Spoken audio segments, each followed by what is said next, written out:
ចឹងទាំងអស់គឺមានទាំងការពារអំពើបំពាន់ផងការពារខាងបច្ចេកសង្គ្រាមផងហើយតាក់ទងជាមួយនឹងខាងស្នេហ៍មេត្តាមហានិយមទៀតថាពិសេសជំរាបសួរបងទាំងអស់គ្នាថ្ងៃនេះបងអូនចង់បង្ហាញអំពីវត្ថុមង្គលហ្នឹងហើយវត្ថុមង្គលដែលបងអូនបង្ហាញនៅក្នុងថ្ងៃហ្នឹងគឺសិស្សឹងតែជារបស់ពិសេសហើយថែមទាំងមានរបស់រឿនផងដែរនៅក្នុងហ្នឹងបាទហើយបន្តិចទៀតបងប្អូននឹងដឹងថារបស់ដែលពិសេសហ្នឹងមានអីគេខ្លះបាទថ្ងៃនេះបងប្អូនចង់បង្ហាញទី1តាក់ទងជាមួយនឹងរបស់ដែលភ្ញៀវគាត់កំងបាទគាត់កំងសាងជាឈុតហ្នឹងហើយនេះគឺជាប្រភេទអាឋានស្នេហ៍មេត្តាមហានិយមបច្ចុប្បន្នខាងបងប្អូនសល់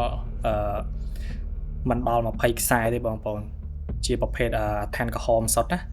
ប៉ុន្តែបងប្អូនអាចកំងចាក់បែបជាដាក់បតោងចេះបានព្រោះពេលដែលអាឋាននឹងនៅក្រហមអញ្ចឹងដាក់បតោតកើតទេដូចជាបងប្រុសម្នាក់នេះគាត់កំងខ្ញុំឲ្យសាងជាប្រពុតឈ្នះមាបាទប្រពុតឈ្នះមាបលាំងពេជ្រហើយនៅខាងក្រោយនេះយើងចាដោយមុនគាថាបជ្ជះបាទគឺនមោពុទ្ធាយៈយើងនឹងឯងគាត់ថាយើងចាបជ្ជះមកវិញ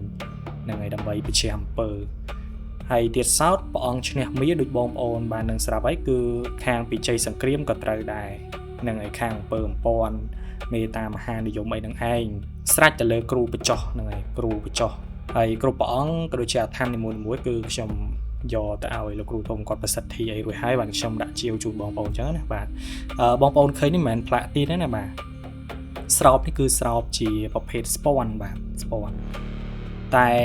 ប្រភេទស្ពាន់ចេះបើសិនជាត្រូវប្រេងរៀងច្រើនឬក៏យើងលាបត្រូវច្រើនអាចនឹងរៀងកម្ៅតិចអញ្ចឹងខ្ញុំណែនាំពេលបងប្អូនគាត់ថ្វាយប្រេងព្រះអង្គណាយើងថ្វាយតែព្រះអង្គបានទេយើងកុំថ្វាយដល់កន្លែងនេះបងប្អូនកន្លែងសោបណាកន្លែងគឺខ្មៅព្រោះអត់ដូចផ្លាទីនទេហើយបើផ្លាទីនថ្លៃណាស់បងប្អូនហើយហ្នឹងហើយតើតងជាមួយនឹងព្រះអង្គឈ្នះមាននេះទៀតសោតគឺសាងមកអំពីស្នែង8ឃ្លៀចបកធ្លុះពិសេសបាទហើយបច្ចុប្បន្នបងអូនឲ្យជាងគាត់សាងទុកណាហ្នឹងហើយព្រោះស្នែងបងប្អូនហ្នឹងសល់មិនច្រើនទេប្រវែងនេះទេអញ្ចឹងបងអូនឲ្យជាងគាត់ជាហើយសាងជាព្រះអង្គទុកហ្មងហ្នឹងហើយស្រួលពេលបងប្អូនយើងកំងគឺយើងមានជូនគាត់ស្រាប់បច្ចុប្បន្នគឺមានស្ដេចវេស្សវណ្ណសាងពីកបីឃ្លៀចបកធ្លុះពិសេសហ្នឹងហើយមាន2អង្គណាបាទ2អង្គខាងក្រោយនេះចាដែលមុនគាថាបច្ចោះបញ្ញាកាយ80មុខជាងជូនហ្នឹងនិយាយទៅវាថ្លៃតាំងស្នែងហ្នឹងហើយវាថ្លៃដល់បញ្ញាក្អែកទៀតបងប្អូនបានដឹងហើយថាបញ្ញាក្អែកមួយមិនស្រួលរទេមិនងាយទេចោះតរតែ80មុខនេះគុំតែខ្ញុំលោកគ្រូគាត់ឲ្យណាបើថាឲ្យខ្ញុំទៅរវិញមិនដឹងថាការបានទេ80មុខជាងហ្នឹងបាទហើយជាពិសេសបងអូនមានប្រពុតឈ្នះមាបលាំងពេជ្រដែរមួយអង្គនេះគឺសាងមកអំពីកបីខ្មៅបកធ្លុះបងប្អូនមើលមកអំណាចមែនតើមកព្រះអង្គខ្មៅណាបាទហើយបញ្ចុះបញ្ញាក្អែកជូនដូចគ្នាបងអូននៅសល់មួយអង្គហើយនឹង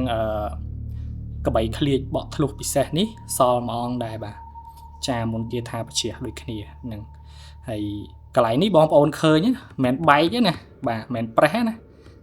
ព្រះអង្គគឺនៅស្នូលកដាលតែម្ដងស្នូលកដាលនៃស្នែងណាបាទជំនឿខាងអ្នកលេងរបស់ខាងស្នែងកបីឃ្លៀចឬក៏ស្នែងកបីខោលបែកហ្នឹងឯងគាត់តែងតែមានជំនឿថាចុងស្នែងក៏ដូចជាកដាលស្នូលស្នែងហ្នឹងគឺកន្លែងល្អហើយបាទអញ្ចឹងទីឃើញផេះចេះអីគិតថាមិនស្អាតបងប្អូនគិតខុសហើយបាទឃើញទេកន្លែងនេះខ្ញុំដាក់ដៃទៅក៏អត់ធ្លុះដែរកន្លែងហ្នឹងហើយហ្នឹងហើយ snow នេះឃើញទេបើអ្នកមើលមិនដឹងគិតថាផេះគឺនៅសល់មួយអង្គហ្នឹងដែរបាទហ្នឹងហើយអញ្ចឹងបងប្អូនចាប់អារម្មណ៍អាចហ្នឹងហើយសាកសួរបានតាមលេខ Telegram ឬក៏ link Telegram ដែលខ្ញុំបានដាក់នៅខាងលើវីដេអូហ្នឹងហើយបើនៅក្នុង TikTok មើលលើចំណងជើងទៅបាទហើយចំពោះអាឋាននេះខ្ញុំអត់ដឹងថាមានម្ចាស់ឬក៏នៅព្រោះយកមកដល់ភ្លាមគឺខ្ញុំថតភ្លាមហ្នឹងឯងខ្ញុំអត់ទាន់បានឆាតទៅភ្ញៀវទេបាទឥឡូវយើងងាកមករបស់ឪរឿនវិញបាទនេះបងប្អូនរបស់ គាត់លើកហ្នឹងគឺពិសេសមែនតើបាទបងប្អូននឹងថាហេតុអីបានពិសេសបងប្អូនដែលលើតាក់តងជាមួយនឹងអាឋានបាទអង្គរធំបាទអាឋានបាទអង្គរធំមិនអាឋានបាទអង្គរណាបើអាឋានបាទអង្គរប្រភេទសាក់យ័ន្តហ្នឹងមានជាប្រភេទអាឋានស្រាតអាឋានអីហ្នឹងឯងបាទមានរូបដូចចំអេះហ្នឹងណាបាទប៉ុន្តែអាឋានបាទអង្គរធំរបស់រឿននេះមិនមែនទេនេះជាអាឋានក្នុងរបស់គាត់អាឋានហ្នឹងគឺជាប្រភេទគាថាបាទគាថាផងអាឋានផងហើយស្អាតមែនតើពាក់បានទាំងប្រុសទាំងស្រីបងប្អូនប្រើបាន100គុណណាបើតាមគាត់ប្រាប់មកកាន់ខ្ញុំដូចជាមានសារការធ្លីត្រង់នៅក្នុងហ្នឹងរួចហើយបាទចឹងទាំងអស់គឺមានទាំងការពារអំពើបំពាន់ផងការពារខាងបច្ចេកសង្គ្រាមផងហើយតាក់ទងជាមួយនឹងខាងស្នេហ៍មេត្តាមហានិយមទៀតអាចថាពិសេសចឹងបើសិនជាបងប្អូនចង់បានអាចឆាតតាមលេខ Telegram ដែលខ្ញុំដាក់នៅលើវីដេអូនេះនិងលេខរបស់កូនស្រីគាត់ឆាតទៅគាត់សារគាត់នៅមួយផ្ទាល់ចឹងទៅស្រួលតាក់ទងហ្នឹងហើយពួកខ្ញុំនៅឆ្ងាយពីគាត់បងប្អូនខ្ញុំយកមកបានពីខ្សែនេះទុកថតជូនបងប្អូនមើលបាទហើយក៏ទុកពាក់ខ្លួនឯងដែរអាឋានបានអង្គរធំនេះបើតាមខ្ញុំស្ដាប់ប្រវត្តិយូរហើយគាត់ថាយូរហើយហើយអាឋាននេះបើនិយាយតាក់ទងជាមួយផ្លូវក្នុងគេឲ្យគឺខាងអេសីកងចាស់អង្គកងចាស់ណាហើយស្ដេចវេស្សវណ្ណបាទហ្នឹងហើយបើតាមខ្ញុំស្ដាប់គាត់ទៀតដូចជាវាតាក់ទងជាមួយនឹងចំនួនកសាងកធំបាទបើយើងនិយាយទៅវាលើសអំពីវិស័យក្នុងការជឿណាបងប្អូនអញ្ចឹងខ្ញុំសុំមិននិយាយទេខ្ញុំនិយាយតែតាក់ទងជាមួយនឹងអាឋានហ្នឹងទៅវាបានហើយមិនបាច់និយាយពីប្រវត្តិទេកាលណាដែលយើងដឹងមិនច្បាស់យកទៅនិយាយវានាំឲ្យមានការថាបបផ្លៃណាបាទអញ្ចឹងខ្ញុំដឹងប៉ុណ្ណាខ្ញុំនិយាយប៉ុណ្ណឹងគាត់តែដឹងថារបស់នេះគឺសឹងតែគាត់ប្រើហើយគាត់ប្រើសិនមានបទពិសោធន៍យូរឆ្នាំហើយបងប្អូនគិតមើលទៅគាត់ដើរនៅក្នុងជួរទាហានសម័យទាហានសម័យ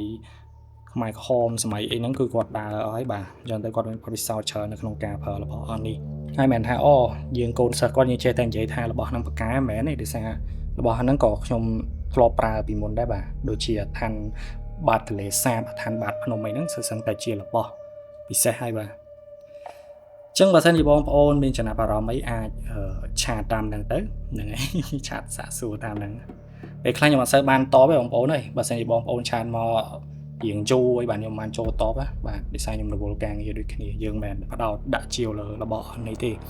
បស់វត្ថុមង្គលគឺខ្ញុំលក្ខណៈថាដោយសារខ្ញុំស្រឡាញ់ទេបានខ្ញុំឆ្លៀតពេលបើថាជាក់ស្ដែងខ្ញុំដូចជាមិនសូវពូកែក្នុងការតបឆាតនៅក្នុងការបញ្យល់អីផងវាអានេះជាឧបសគ្គរបស់ខ្ញុំដែរនៅក្នុងការដាក់ជាវរបស់ហ្នឹងបាទអញ្ចឹងសង្ឃឹមថាបងប្អូនយល់ហ្នឹងហើយអញ្ចឹងក៏សូមជម្រាបលាពុកម៉ែបងប្អូនអរគ្នាបាទ